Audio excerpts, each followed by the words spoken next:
Hello everyone, welcome back to my channel again. Kumusta po ang naging araw nyo? I hope maayos at mapayapa ang kalagayan ninyo saan mang sulok kayo ng mundo ngayon. Again, kung hindi ka pa subscriber dito sa aking channel, please don't forget to subscribe to my channel and huwag nyo rin kalimutang i-click yung notification bell kasama yung all para lagi kayong updated every time may bagong videos akong ina-upload dito. Painit ng painit ang sagutan ni na Pastor Apollo Quiboloy at Senator Manny Pacquiao. Kung matatandaan kasi natin, noong umalis si Senator Manny Pacquiao papuntang Amerika para sa laban niya kay Ugas, hindi na natigil yung mga puna laban sa kanya. Nagsimula ito nung punahin ni Senator Manny Pacquiao ang tungkol sa korupsyon sa kasalukuyang administrasyon ni Pangulong Duterte. Maraming mga supporters ni Pangulong Duterte ang hindi natuwa dahil dito. Dahil ang dating para sa kanila ay iniinsulto ni Senator Manny Pacquiao ang administrasyon ni Pangulong Duterte. Lumalabas daw kasi na parang pinamumukha ni Senator Manny Pacquiao na walang nangyayari sa laban ng kasalukuyang administrasyon para sumpuin ang korupsyon sa ating gobyerno. Isa sa madalas na nagbibigay ng komento laban kay Senator Manny Pacquiao ay si Pastor Apollo Quiboloy, na kilala nating isang matalik na kaibigan ni Pangulong Duterte and at the same time, spiritual advisor din siya ni Pangulong Duterte. Ang pinanghahawakan ni Pastor Apollo Quiboloy ay yung sinasabi ni Senator Manny Pacquiao na hindi siya sinungaling at hindi siya tiwali. At dahil nga malakas yung balita na may balak tumakbo sa pagkapangulo si Senator Manny Pacquiao, sinasabi ng ibang tao na nagsisimula ng namumulitika si Senator Manny Pacquiao.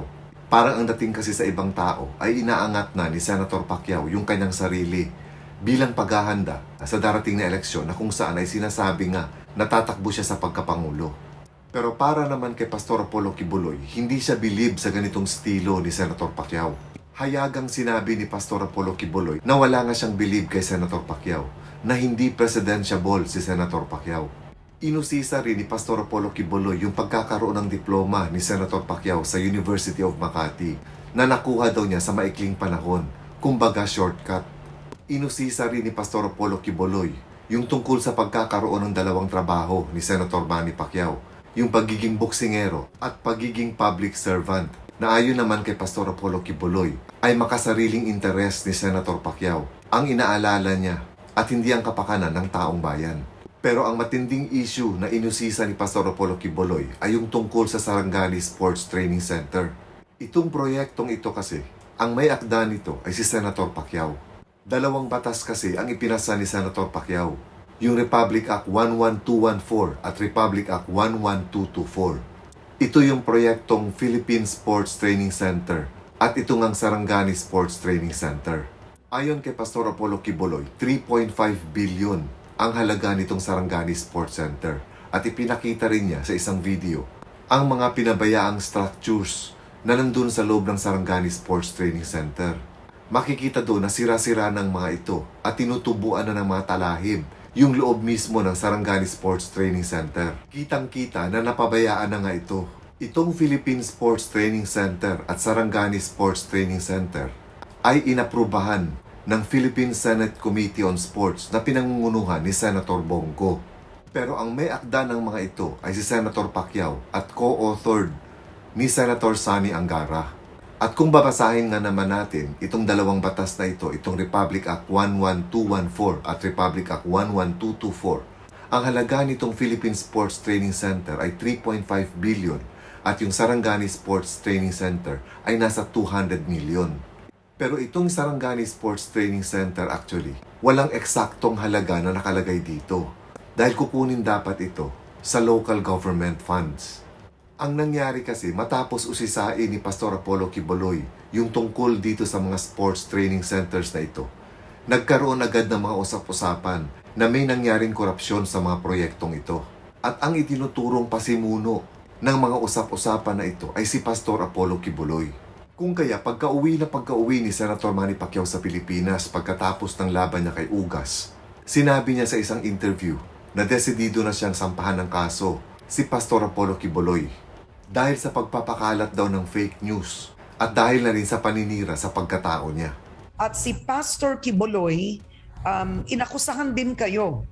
At sinabi nga niya, meron rin kayong proyekto sa Sarangani na may presyong 3.5 billion pesos. Kumbaga, ito ay akusasyon na questionable rin ang mismong pagkakagawa nyo sa proyektong ito. And the accusation is there's also overpricing and accusations of possible anomalies dito sa proyektong ito. Unang-una, what do you plan to do with that accusation of Pastor Quiboloy now that you are back in the country? Unang-una ka rin, salamat sa pag-mention na issue na yan. Alam mo, patawarin ako ng Panginoon pero hindi po talaga yung totoong pastor. Kasi gumagawa siya ng mga fabricated story.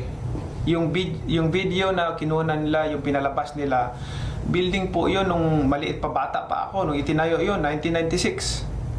Yung building na yun. At yung tunay na mga buildings na pinatayo natin hindi po nila kinunan, hindi po nila pinakita, mga bagong building po. At yung 3.5 billion po, hindi po yan doon sa Sarangani. Ang halaga ng project lang po doon sa Sarangani is nasa 300 to 500 million lang po. Yung 3.5 billion po, project po yan nila pagkakaalam ko under kay Senator Bongo doon sa Bataan, sa sports po yan. Hindi po yan doon sa Sarangani. Ito si Quiboloy po pumapasok o gumagawa ng issue na hindi po niya alam. Dapat hindi siya makikialam sa gobyerno. Mag-focus na lang po siya para doon sa evangelist sa kanya mga disipulo na niniwala po sa kanya. Hindi po tama yung ginagawa niya at yan po ay pananagutan niya sa batas. At plano ko po na mag-file ng kaso against him dahil po sa kanyang paglabag at gumagawa po siya ng kwento na hindi naman po totoo. At yan po ay pananagutan niya sa ating gobyerno, sa batas. Ang ibig mo sabihin, Senator Pacquiao, ay plano mong kasuhan si Pastor Quiboloy? Yes po, mag-file po ako ng case against him dahil... Ano po ang kaso, Senator Pacquiao? Is it slander? Ano po? Hindi lang po siguro isang kaso pero we will announce po yan paglabas ko dito sa quarantine.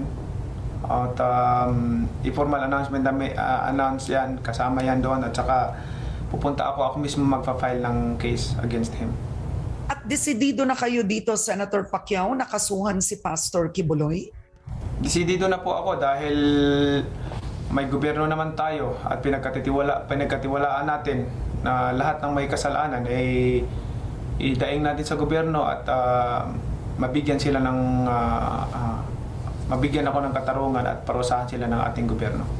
Siguro ang tanong ng ilan ngayon, would that be wise na kasuhan si Pastor Quiboloy given marami po siyang supporters at followers at kung plano po ninyong tumakbo sa mas mataas na posisyon sa 2022, baka ang tanong ng ilan yung supporters, kailangan nyo pa ba ng kaaway?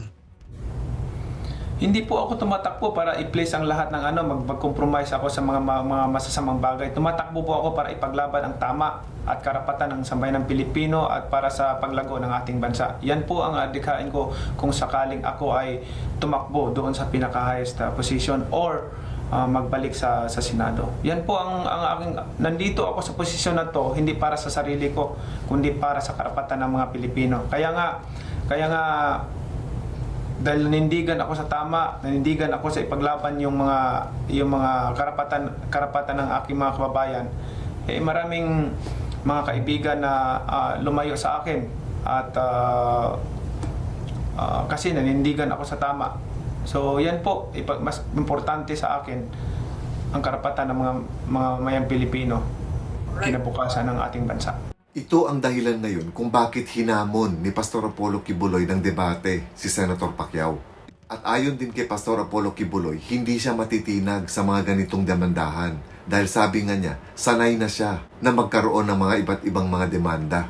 Ang sinasabi lang din ni Pastor Apollo Quiboloy ay sagutin ni Senator Pacquiao yung mga tanong niya. Dahil ang mga sagot naman daw kasi ni Senator Manny Pacquiao sa kanya ay puro mga personal attacks at hindi niya tuwirang sinasagot kung ano yung mga itinatanong sa kanya. Tulad na lang nitong mga sinabi ni Senator Pacquiao dito sa interview na si Pastor Apollo Quiboloy daw ay isang pastor-pastoran lang. At dapat daw sana ay nagfo-focus na lang siya sa paghahatid ng magandang balita sa kanyang mga disipulo na naniniwala sa kanya. Pero katulad ng madalas na sinasabi ni Pastor Apollo Quiboloy, ang pagtatanong niya o pag-uusisa niya kay Senator Manny Pacquiao ay bilang isang citizen o mamamayan ng Pilipinas at hindi bilang isang pastor. At sabi nga niya, karapatan niyang gawin yun dahil si Senator Pacquiao ay isang public official. Well, para naman sa akin, tama rin itong sinasabi ni Pastor Apollo Quiboloy bilang isa nga naman talaga siyang mamamayan ng Pilipinas. Marami rin kasi ang nagsasabi sa atin na dahil meron ng separation of the church and state, ay dapat na hindi na nakikialam ang simbahan, anuman ang reliyon, sa isyong politika.